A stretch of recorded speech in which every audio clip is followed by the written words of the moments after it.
1절에서 11절까지 읽겠습니다. 학계 1장 1절부터 11절. 우리 다 함께 같이 읽겠습니다. 시작. 다리오 왕 제2년 여섯째 달 곧 그 달 초하루에 여호와의 말씀이 선지자 학계로 말미암아 스알디엘의 아들 유다 총독 수룹바벨과 여호사닥의 아들 대제사장 여호수아에게 임하니라. 이르시되 만군의 여호와가 이같이 말하여 이르노라. 이 백성이 말하기를 여호와의 전을 건축할 시기가 이르지 아니하였다 하느니라. 여호와의 말씀이 선지자 학계에게 임하여 이르시되 이 성전이 황폐하였거늘 너희가 이때에 판벽한 집에 거주하는 것이 옳으냐.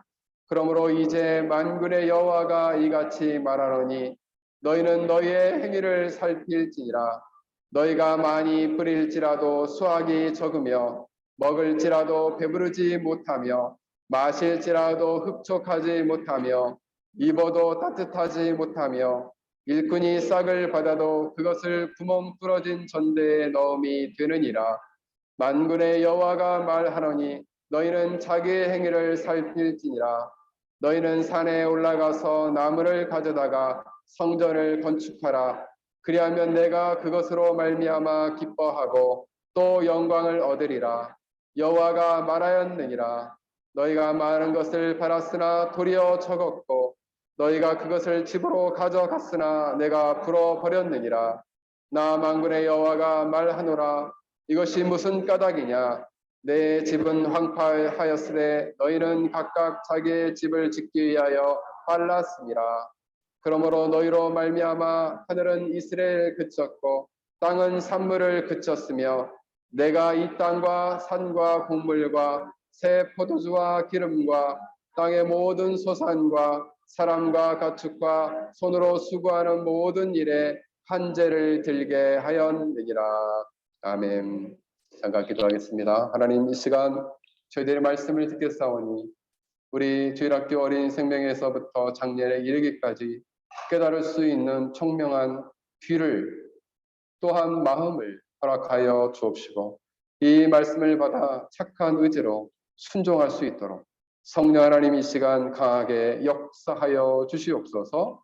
예수님의 이름으로 기도합니다. 아멘.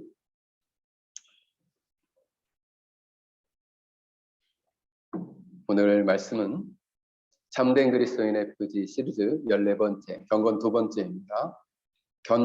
경건과 정사의 삶, 이런 주제를 가지고 오늘 말씀을 전하고자 합니다. 주제가 좀 어렵죠. 정사의 삶, 처음 들어보는 내용일 텐데 오늘 말씀은 경건에 있어서 가장 기초라 할 수 있는 정사에 대해서 우리가 살펴보고자 합니다. 여러분, 지금은 많이 쓰지 않지만 화살을 여러분 아실 거예요. 화살. 원준아, 너 화살이 뭔지 알아? 그렇지. 활을 쏘는 이 화살을 말해야 되지. 그 화살은 앞이 빼촉한 쇠가 달렸고 뒤에는 뭐가 달렸을까? 뒤 끝에는. 하윤이 혹시 알아? 몰라? 지유라, 뭐가 달렸지? 그 뒤에 뭐가 달렸어? 그렇지! 깃털이 달렸지. 맞았어. 잘했어. 맞아요. 화살 끝에는 깃털이 달려 있습니다. 화살을 쏘게 되면 이 화살이 이렇게 구불거리듯이 날아가요. 그런데 이것이 안정적으로 구불거리듯 하면서도 안정적으로 날아가고 바른 방향을 잡을 수 있도록 하는 놀라운 것이 바로 뭐냐면 깃털을 뒤에 매다는 거죠. 그러면 이게 안정적으로 바람을 뚫고 많은 변동이 없이 돌면서 목표한 바로 정확히 날아간다. 마치 우리 경건에도 우리 경건 생활이 안정적이고 올바른 방향에 가서 정확한 삶을 걸어갈 수 있도록 하는 아주 중요한 기초가 있는데 그것이 바로 정사라는 거예요. 이 정사라는 단어는 자세할 정, 면밀할 정, 살필 사예요. 조사할 사. 쉽게 얘기하면 이 정사라는 말이 어려운 말이긴 한데 이 말을 풀어 설명하면 자세하고 면밀하게 살피고 조사한다 이런 말이에요. 무엇을 위해서? 경건을 위해서. 자세하고 면밀하게 그리고 자신의 영혼과 삶을 잘 살피는 것을 정사라고 해요. 정사. 경건에는 이것이 가장 처음 출발점이라고. 오늘 본문의 배경은 학개서입니다. 학개. 이 성경에 이런 말씀도 있었습니까? 학개를 한번 처음 들어봅니다. 이런 분도 계실 텐데. 여러분, 이 학개가 구약 거의 끝에쯤에 있어요. 포로 기환 시대를 관련된 말씀인데 이 학개는 이스라엘 백성들이 바벨론 포로로 붙잡혀 간 다음에 거기서 종살이를 하고 돌아왔을 때에 외쳤던 선지자예요. 보통 1차가 BC 538년에 1차 귀환을 하게 되는데 그때 이스라엘 백성들이 넘어온 숫자가 뭐냐면 49,897명이었어요. 약 5만 명 가까이가 넘어왔어요. 2차 때에는 1,700명 정도 넘어왔으니까 1차 때 얼마나 많이 넘어왔는지 알 수 있겠어요.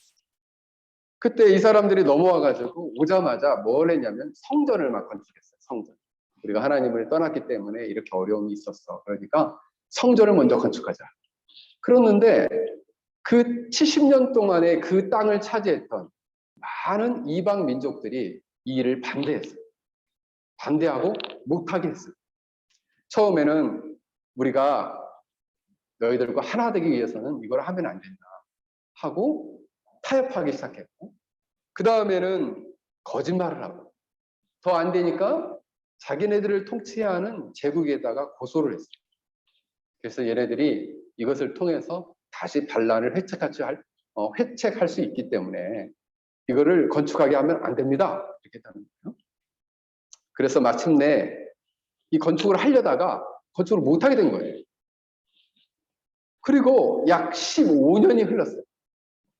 처음에는 기초를 닦아놨던 그 성전을 건축하려는 그곳에 이제는 자풀이 가득하게 되었어요.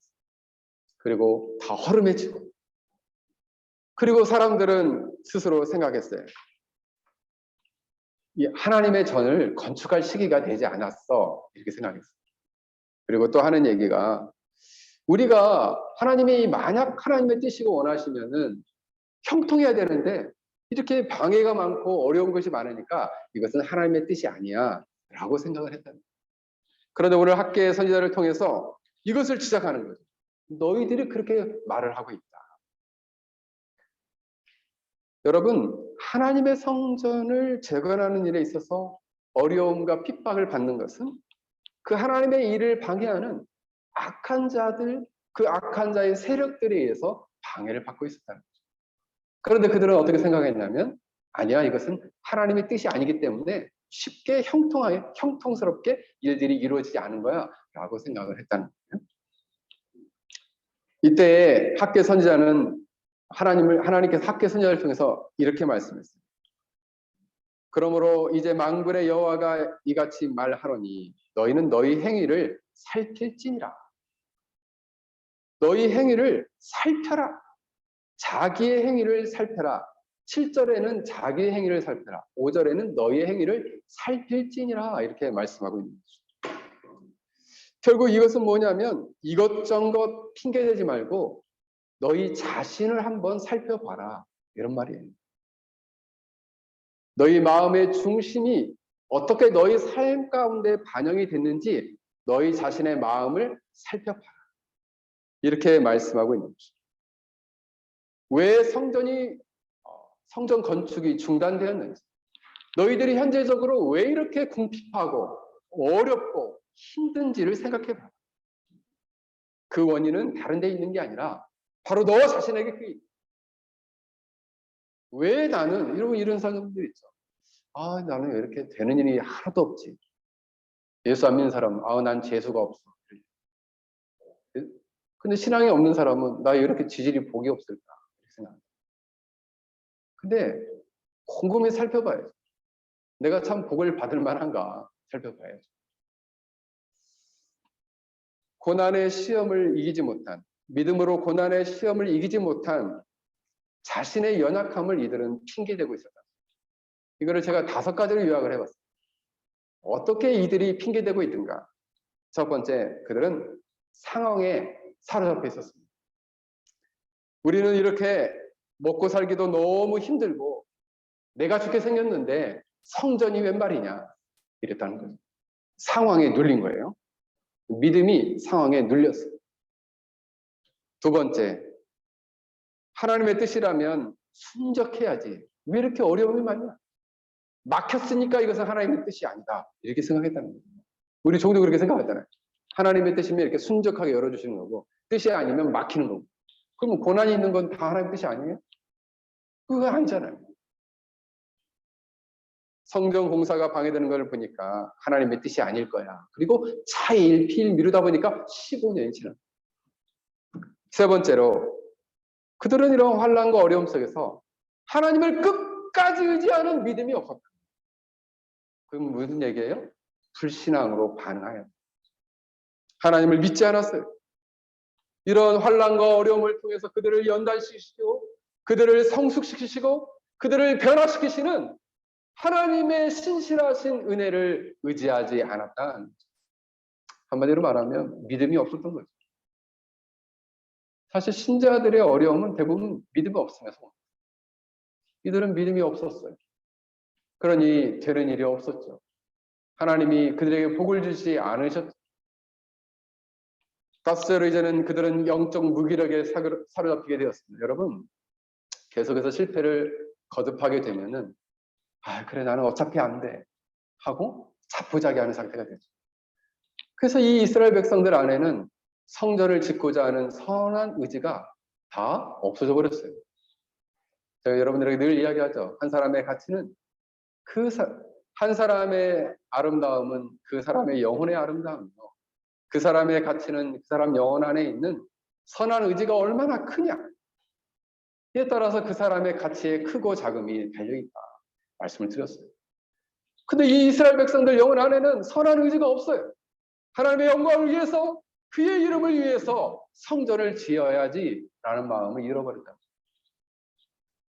다섯 번째로 그들은 현재적으로 여호와의 집은 황폐하였는데 각각 자기의 집을 짓기 위하여 빨랐다 이렇게 말씀하고 있어요.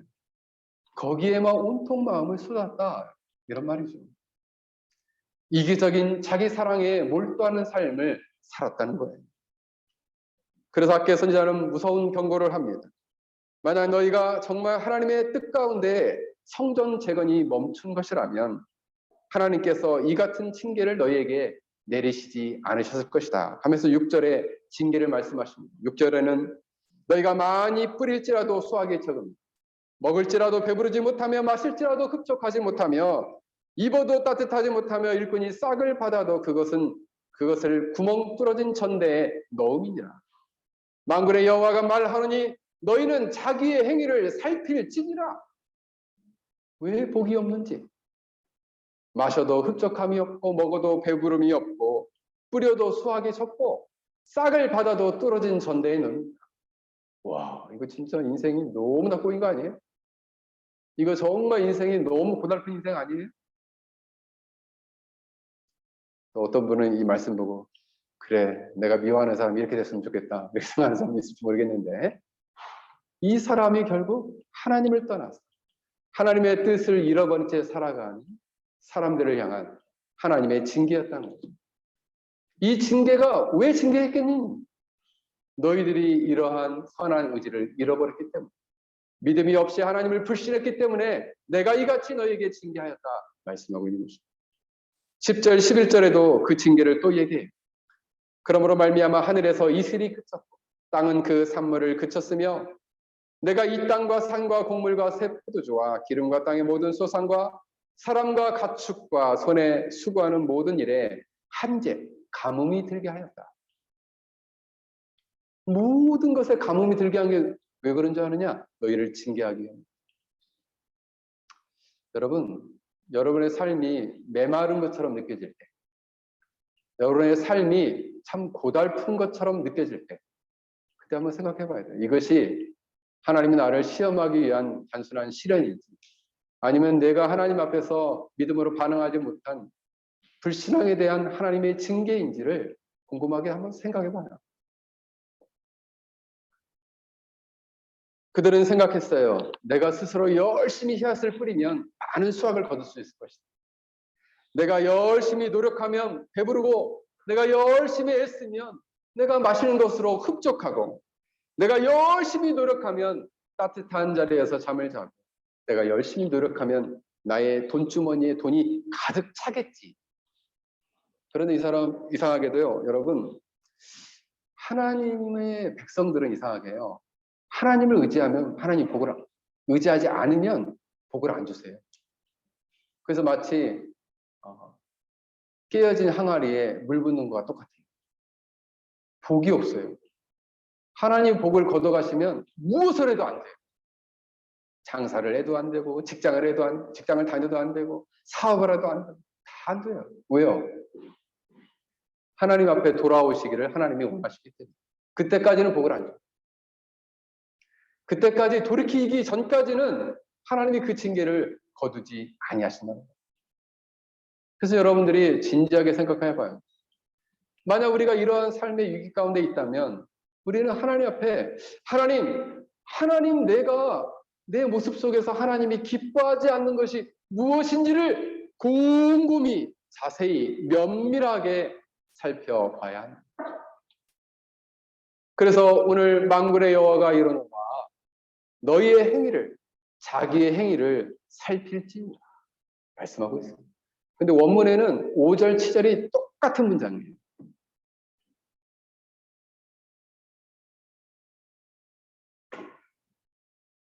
예전에 제가 섬겼던 한 집사님이 계셨습니다. 그 집사님은 백화점에 해물 싱성, 그러니까 한국에서 최고의 그 해산물을 갖다가 생것으로 공급하는 업체를 하셨어요. 그래서 백화점 35곳에 이것을 넣는 일을 하셨는데 보통은 사람들이 돈으로 결제를 안 하고 거음으로 결제를 합니다. 먼저 자기 돈으로 사가지고 먼저 주고 나중에 결제를 받는 시스템이었어요. 그런데 IMF 때 자기가 온통 물건을 먼저 자기 돈으로 집어넣는 것이 15억 정도 됐었는데 회수가 안 되는 거죠. 돈이 다 묶여버리니까. 그래서 자기는 약 10억 정도의 빚을 지고 했었는데 15억을 깔았는데 돈이 안 들어오니까 졸제 자기가 빚쟁이가 된 거예요. 부도가 났어요. 그때 세어보니까 자기가 10,000원이라도 빚을 진 사람이 57명이 돼요. 그래가지고 이분이 그 집사님인데 양재동에 가보면은 양재숲이라는 데 있어요. 서울 숲인가 되는 그 산속 비슷하게 생긴 데가 있는데 집사님인데 소주 3병을 먹고 낙엽이 떨어지는 그곳에 가서 3일 동안 그 산속에서 자기를 막 뒹굴뒹굴 하면서 울었다는 거예요. 자기를 죽여달라. 나를 왜 이렇게 했냐. 하면서 막 하나님을 원망하면서 소리 지르면서 난리를 쳤다는 거예요. 그래도 술을 먹고도 기도를 했어요, 이 사람. 기도를 했어요. 근데 3일째 되던에 마음 가운데 어떤 확신을 주냐면 그러니까 이 쉬운 7명이 빚쟁이니까 날마다 회사로 전화가 올 거 아니에요. 그 전화 소리만 울리면 막 가슴이 철렁하고 내려가요. 무서워 죽겠는 거죠. 빚쟁이가 막 쫓아올까 봐. 그런데 3일째 기도를 하는데 어떤 마음을 주냐면 도망가지 말고 한 사람 만나서 한번 대면을 해봐라 이런 마음을 주시는 거예요. 그래가지고 이 사람이 쉬운 7명을 일일이 찾아다니면서 눈물 흘리면서 호소를 했다. 그랬더니 어떤 빚쟁이는 자기를 불쌍히 여기면서 탕감을 해주는 빚쟁이도 있고 어떤 빚쟁이는 밥을 사주면서 격려를 해주는 빚쟁이도 있고 오히려 빚쟁이들이 막 자기를 잡아먹을 듯이 할 줄 알았더니 오히려 그렇지 않더라는 거예요. 그 다음부터 이제 이 사람이 하나님께 기도하면서 그냥 자기가 거래했던 백화점에 한번 인사를 갔더니 거기 백화점 총 지배인이 여기 백화점에 점포 하나가 있는데 내가 이 사장님을 잘 아는데 그 백화점 그 점포를 가지고 다시 한번 시작을 해보라고 그렇게 얘기하더래요. 저 돈이 없습니다. 내가 빌려줄게. 해보라는 거예요. 그래가지고 그렇게 사실 사업을 시작해서 그분 얘기로 딱 만 5년 만에 쉬운 7명의 빚쟁이의 빚을 다 갚았다. 그럼 목사님 지금 그분은 어떻게 됐습니까? 지금은 40개가 넘는 가게를 하고 있어요. 강남에 큰 일식집을 하고 있어요. 근데 그분이 그 뒤로 깨달은 게 있어요. 내가 하나님을 더 의지하고 하나님을 의지하면 하나님 복을 주시고 하나님을 떠나면 어떻게 징계하시더라고요. 이스라엘 백성들이 이와 같았다는 거죠. 사랑하는 성도 여러분, 하나님의 축복은 하나님께서 그들의 마음의 중심을 보시고 그리고 그 마음의 중심에 축복받을 만한 믿음이 있을 때 하나님이 그를 축복하신다는 사실을 여러분은 명심해야 합니다. 우리가 하나님의 뜻 가운데 행하였다면 어려움이 있겠느냐라고 생각할 수 있죠. 어려움과 고난이 있을 때라도 우리는 하나님을 더욱더 의지하며 하나님께 나아가는 믿음으로 반응해야 한다는 것입니다. 오늘 본문은 이렇게 말씀하고 있습니다. 사랑하는 성도 여러분, 여러분 자신을 한번 살펴보십시오. 과연 내가 하나님의 축복을 받을 만한 영적인 상태에 놓여져 있는가? 아니면 알맹이를 잃어버린 껍데기 믿음으로 하나님을 믿는다 하면서 하나님께 나아오고 있는가? 오늘 이 시간 하나님께서 여러분의 마음의 중심에 하나님을 의지하는지 아니면 자기 자신을 의지하고 있는지 자기 자신의 능력이나 지혜나 힘을 의지하고 있는지 한번 살펴봐라 하는 거예요. 만약 우리가 우리 중심 안에 진실로 하나님을 경외하고 두려워하고 한편으로 이끌리는 사랑으로 하나님의 뜻에 따라 살고자 하는 선한 의지가 있다면 하나님은 반드시 그에게 복을 주실 것입니다. 믿으십니까? 여러분들이 이와 같은 축복을 받아 누리시기를 주의 이름으로 간절히 축원합니다.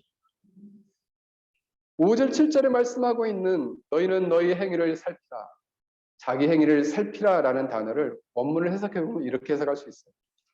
그러니까 자기 행위라는 단어는 텔레크라는 단어가 나오거든요. 그 말은 너희의 길들에 살피라라는 말은 레바부켐이라는 단어가 쓰였는데 이 말은 뭐냐면 마음이라는 거예요. 그러니까 너희의 길에 마음을 두어라 이런. 이 말은 다시 조금 더 의역을 하면 너희의 길에 마음을 두어 살피라 이런 거예요. 그러니까 마음을 실어서 한번 살펴보라는 거예요. 너희는 어떻게 하나님 나라의 왕이라고 하시는 그 왕이 거하시는 하나님의 성전은 저렇게 황폐해지고 있는데 너희 집만 그렇게 잘 꾸미려고 애쓰느냐? 너희 마음을 한번 살펴봐라. 너희가 걸어왔던 그 길을 어떻게 너희는 이처럼 너희의 왕이신 하나님에 대해서는 이처럼 무관심하느냐? 너희들이 정말 왕이신 하나님을 존귀히 여기고 사랑한다면 이렇게 할 수 있느냐? 너희의 무관심함은 사랑 없음을 보여주는 것이다. 한번 살펴봐라 이런 말이에요. 밖에 선지자는 이렇게 말하고 있습니다. 누구든지 자기가 행한 일, 살아가고 있는 일을 잠시 멈추고 자신의 행동과 삶을 정직하고 꼼꼼하게 살펴봐라. 무엇을 잘못하고 있는지를 살펴봐라. 이런 것이에요. 이것이 바로 정사라는 것입니다. 경건 생활에 있어서의 정사는 자신을 객관적으로 살피는 거죠. 왜냐하면 사람이 자기를 늘 주관적으로 보기 때문에 자신을 제3자처럼 자신의 마음을 이렇게 정직하게 살피는 것은 쉬운 일이 아니에요. 그럼에도 불구하고 자신이 하나님께 나아가는데 자신이 하나님을 의지하며 살아가는 데 있어서 방해되는 요소가 무엇인지를 꼼꼼하게 자세히 살펴서 이것을 기도의 제목으로 놓고 기도하라는 거예요. 여러분, 의사가 어떤 사람을 치료하려면 다른 진단이 필요하죠. 마치 경건에 있어서의 정사의 삶은 진단과 같아요. 의사가 이렇게 엑스레이를 보고 MRI도 보고 아이고 여기 부러졌네요. 아이고 여기 금 갔네요. 이런 것처럼 자신을 객관적으로 말씀과 기도에 비추어 자기를 쫙 살피면서 내 영혼이 여기가 병들었구나. 내가 이렇게 하나님을 의지하지 않는 것이구나. 나의 경건생활과 신앙생활에 이것이 문제구나. 말씀에 비추어서 하나님이 이걸 기뻐하지 않으시는구나 라는 것을 꼼꼼하고 자세하게, 나는 괜찮아, 저 사람이 문제지. 나는 괜찮아, 우리 누구가 문제지. 다른 사람에 대해서는 아주 자세하고 꼼꼼한데 자기 자신에 대해서는 그냥 너무 인심이 좋아. 괜찮아, 괜찮아, 괜찮아, 이렇게 해도 괜찮고 저렇게 해도 괜찮아. 여러분, 그건 정상 아니에요. 정상 뭐예요? 자세하고 면밀하고 꼼꼼하게. 누굴 보라는 거예요? 자신의 마음과 행동을 보라는 거예요. 자신의 믿음과 믿음의 삶을 보라는 거예요.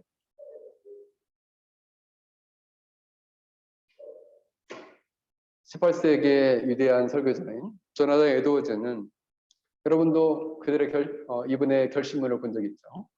영적 결심문을 70개를 작성하고 그것을 기반으로 해서 그 결심문대로 자기가 살고 있는지를, 자기의 경건 생활을 자세히 살피는 점검표를 만들었어요. 그건 75개예요. 75개. 그래서 내가 정말 잘 살고 있는지를 면밀하게 매일매일 75개를 검토합니다. 그중에 제가 몇 개만 가져왔습니다. 구원과 죄에 관한 점검. 첫 번째, 나는 내 안에 예수 그리스도가 계심을 확신하는가. 두 번째, 하나님께 내 마음과 뜻을 살펴달라고 기도하는가. 세 번째, 내 안에 무슨 악한 행위가 있는지 알기 위하여 힘쓰는가. 네 번째, 알고서 죄를 지어 양심의 빚을 거스리지 않는가. 다섯 번째, 혹시 부주의하여 저지르는 죄는 없는가. 여섯 번째, 죄가 익숙해진 까닭에 습관적으로 저지르는 죄가 있는가. 일곱 번째, 죄를 합리화하여 나의 악한 행위를 변명하려고 하지는 않는가. 여덟 번째, 가까운 이들에게 내가 미처 발견하지 못한 잘못을 깨우쳐달라고 부탁하는가. 다른 사람한테 부탁하라는 거예요. 자기 죄를 깨우쳐달라. 아홉 번째, 나를 드러내고 인정받기 위하여 스스로 괜찮은 사람인 척 하지는 않는가. 열 번째, 다른 사람의 잘못을 발견했을 때 내게도 같은 결함이 있는지 먼저 자신을 살펴보았는가. 11번째, 기도와 예배를 드리고 이웃을 섬기고 사랑하는 일에 소홀하지 않았는가. 12번째, 봉사와 사역만 생각하고 기도와 예배는 소홀하지 않았는가를 살펴봤다는 거죠. 자녀들에 대해서도 있어요. 두 가지만 내가 찾아봤는데, 자녀들은 자녀로서 부모님의 조언과 책망을 기꺼이 받아들이며 그들을 존중했는가 살펴보라. 우리 penang 열린교회 우리 주일학교 아이들, 우리 중고등부 아이들도 엄마의 조언과 책망을 기꺼이 받아들이며 엄마를 존중하였는가를 생각해봐. 이게 경건에 들어가는 거예요. 경건에. 그리고 부모에게 약점이 있다는 이유로 부모를 판단하며 부모가 늙었다는 이유로 무시하지 않는가. 그래서 엄마도 그러잖아. 그래서 엄마를 단점을 지적하면서, 그러니까 나 지적하지 마, 이런 거지. 이것도 살펴보라는 거예요. 그럼 부모도 있어요. 부모 두 사람이 함께 공정하고 일관되게 효과적으로 자녀를 징계하고 있는가, 이를 사랑으로 행하고 있는가를 살펴보고, 징계하고 있는가. 배우자가 자녀를 가르치고자 할 때 협력하고 있는가, 이것도 살펴보라는 거예요. 그래서 제가 참 이 조나단 에드워즈를 보면서 느끼는 것은, 참 지독하리만큼 자기 자신을 살폈구나. 그래서 이분은 전 세계에서 단 한 명 참된 크리스찬을 뽑으라면 내가 되고 싶다 해서 그 삶을 추구했던 사람이에요. 사랑하는 성도 여러분, 여러분의 삶을 살필 때 정사를 방해하는 것이 있어요. 자기를 살피는데 그것을 살피지 못하도록 하는 것이 있는데, 일명 무엇이냐, 이것은 자신의 콩깍지. 자기 자신을 바라볼 때는 콩깍지가 씌어져가지고 바라보는 거죠. 이것은 다른 말로는 지극한 자기 사랑의 콩깍지가 있다. 자기를 너무 지극히 사랑해요. 그래서 나는 참 너무 착해, 나는 참 너무 괜찮아 하면서 자기만을 너무나 사랑하는 거죠. 그래서 자기 단점은 전혀 발견되지 않는 거예요. 근데 객관적으로 다른 사람이 볼 때는 문제가 엄청 많아. 근데 자기 자신을 못 봐. 그 왜 그래요? 자신의 잘못된 콩깍지가 엄청 씌어져 있다는 거죠. 자기 자신을 사랑하는 사람은 일상적으로 자기의 경건 생활을 자기 합리화를 한다는 거예요. 믿음의 자기 합리화는 무엇일까요? 어떤 행동이나 어떤 말을, 보통 이 합리화라는 것은 어떤 말이나 행동이 다른 사람의 반발이나 비판과 지적을 두려워해서 표정하고 합리화하는 거예요. 내가 그렇게 할 수밖에 없는지를 자꾸 이야기하는 거예요. 근데 경건에 있어서 정사를 방해하는 자기 합리화는 무엇이냐면, 나와 하나님 관계에서 하나님을 두려워하며 사랑하며 경건한 삶을 살아가지 못하는 자신의 말과 행동이 결코 잘못된 것이 아니라고 끝없이 계속해서 변명하고 핑계댑니다.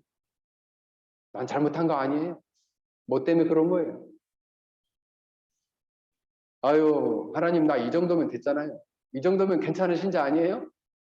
근거 없는 자기 만들, 근거 없는 일명 영적인 근자감이죠. 근거 없는 자기 만들, 근거 없는 자신감. 뭘 잘하고 있는데, 뭘 하나님 앞에서 기뻐하고 있는데. 잠언 21장 2절에 보면, 사람의 행위가 자기 보기에는 모두 정직하여도 여호와는 마음을 감찰하십니다. 아이고, 이거 웬 말입니까? 내가 자기를 봐도 자기 행위가 정직한 것 같아도 하나님은 그의 마음을 감찰하십니다. 여러분, 여기서 감찰한다는 말은 타칸이라는 단어가 쓰였는데, 측정하고 평가하고 제어해 보신다. 무엇을? 마음을. 누가? 하나님께서.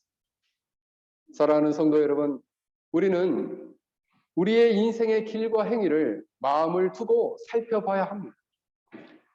만약 우리가 이 정사의 삶을 소홀하게 되면 금방 우리의 마음은 부패해지고 은혜에서 멀어지게 되고 지극히 자기를 사랑하는 사랑에 빠지게 될 것이에요. 그러나 우리가 이 정사의 삶을 꾸준히 실천하게 되면 우리는 점점점 하나님과 친근해지고 친밀한 교제 가운데로 나아가게 된다라는 사실입니다. 사랑하는 성도 여러분, 우리는 이처럼 우리의 정사의 삶을 방해하는 근거 없는 자기 사랑을 버리고 여러분의 자기 자신을 꼼꼼하게 살펴서 은혜 가운데 나아갈 수 있기를 주의 이름으로 간절히 축원합니다. 그렇다면 마지막으로 정사는 무엇을 살피는가? 무엇을 살피는가? 경건의 삶을 방해하는 요소를 살펴야 한다. 요한계시록 2장 4절에서 5절을 보면 에베소 교회를 향해서 요한은 이렇게 외치고 있습니다. 그러나 너를 책망할 것이 있느니 너의 처음 사랑을 버렸느니 그러므로 어디서 떨어졌는지를 생각하고 회개하여 처음 행위를 가져라. 어디서 떨어졌는지를 생각하라. 이게 뭐예요? 정사예요. 정사. 떨어졌다라는 단어는 웹토카스라는 단어가 쓰였는데 추락하다는 말이에요. 자신의 경건과 신앙이 어디서 쫙 하고 미끄러졌는지를 생각하라는 거예요. 내가 어디서 미끄러졌지? 어디서 내 마음이 이토록, 어느 지점에서 내 마음이 이토록 부패해지고 어느 지점에서 내 마음이 이토록 나태해지고 어느 지점에서 내가 이토록 게을러졌지? 라고 생각하는 거죠. 생각하다라는 것은 일시적으로 잠깐 반짝하고 사라지는 게 아니라 반복적이고 계속적으로 깊이 생각하라는 거예요. 그럼 목사님 이거 매일 해야 되나요? 예, 매일 해야 돼요. 날마다 해야 되나요? 예, 날마다 해야 돼요. 똑같은 말이죠. 매일하고 날마다. 매일매일 내가 어디서 떨어졌는지, 언제 무엇 때문에 내가 하나님에 대한 사랑의 마음을 잃어버렸는지 생각하라는 거예요. 언제 무엇 때문에 내가 하나님을 향한 충성된 마음이 식어버렸는지 생각해보라는 거예요. 내가 언제 무엇 때문에 하나님을 전적으로 의지하는 믿음이 약해졌는지를 생각해보라는 거예요. 무엇 때문에? 언제 무엇 때문에 신실하게 기도하는 자리에서, 언제 무엇 때문에 내가 말씀을 읽고 묵상하는 자리에서 물러나게 되었는지를 생각해보라는 거죠. 나 요즘 너무 바빠서 그래요. 바쁘면은 이런 은혜의 자리에서 멀어져도 합리화될 수 있어요? 그래도 괜찮아요? 바쁜 건 핑계가 안 돼요. 몸이 좀 저는 약해져가지고, 네, 좀 약해질 수 있죠. 그래도 어때요? 그러면 능력은 어디서, 약해지기 위해서, 강해지기 위해서는 어디에서 힘을 얻어야 되겠어요? 우리 안에서, 스스로의 자원에서는 강해질 수 없어요. 어디로부터? 하늘이 열려야죠. 하늘로부터 그 능력과 그 강함을 공급받아야죠. 그리고 그 지점을 깨달아서 요한계시록에서는 생각하고 회개하여, 회개까지 나와요. 정사의 삶은 생각하고 깨달았을 뿐만 아니라 어떻게 해요? 회개하여까지 나가요. 회개하여. 회개하다는 것은 마음을 돌이켜 회개하는 것을 말합니다. 이것은 총체적이고 이것은 즉각적인 회개를 말해요. 그래요, 내가 잘못했어요. 다음에 회개할게요. 안 돼요. 그 즉시 내가 그거 잘못했네. 하나님 용서해 주세요. 나 이거 돌이킬게요. 다시금 말씀의 자리에, 기도의 자리에, 예배의 자리에, 경건의 자리에 서겠습니다. 그 즉시 계속적이고 즉각적으로 총체적으로 회개하고 나아요. 그렇게 될 때 어떻게 될까요? 그 회개는 왜 한 거예요? 회개는 잘못된 길을 걸어가고 있는 것을 고치기 위해서 하는 거예요. 돌이키기 위해서 하는 거예요.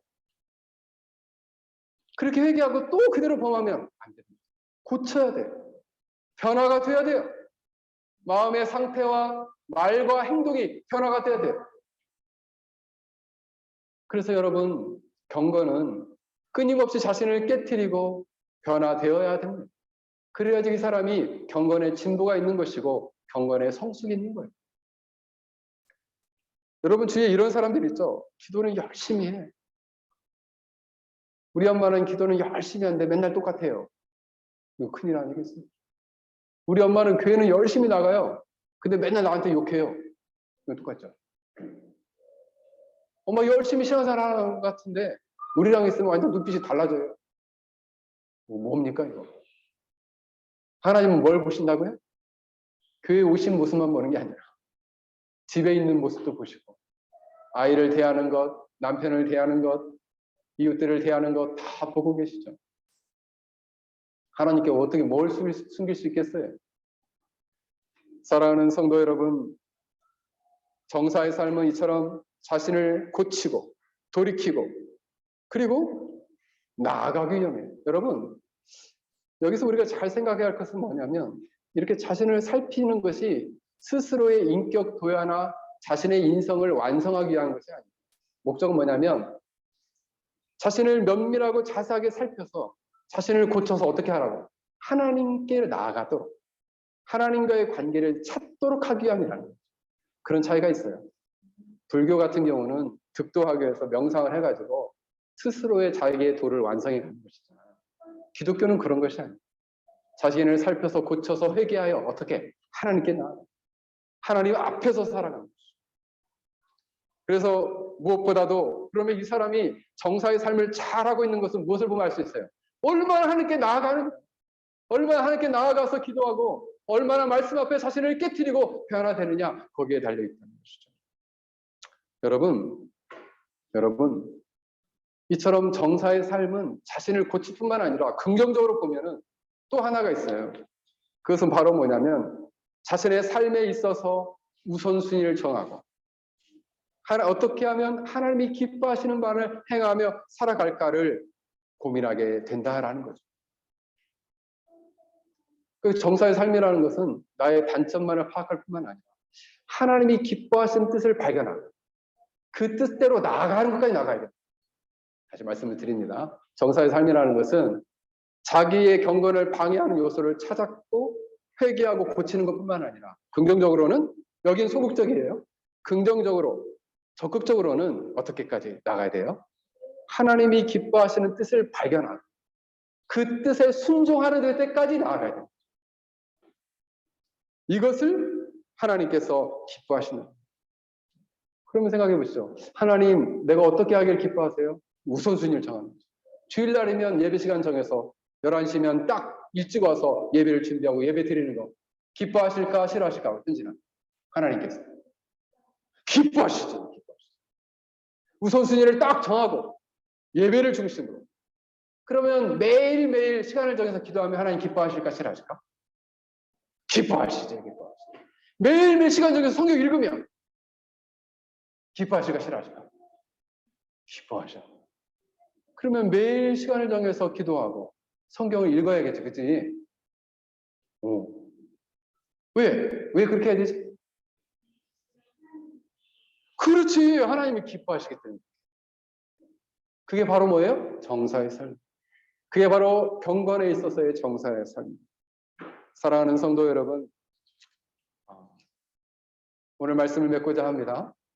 여러분의 경건에 있어서의 자신을 살피고 자신 안에서 하나님께 자신이 나아가는 데 있어서의 방해되는 요소들을 정확히 찾아내서 이것들을 회개하고 고치고 더 나아가서는 하나님이 기뻐하시는 뜻을 밝게 깨달아 그 뜻에 순종하며 살아가는 복된 인생이 되기를 주의 이름으로 간절히 축원합니다. 우리 함께 같이 기도하겠습니다. 오늘 말씀을 생각하며 함께 기도하겠습니다.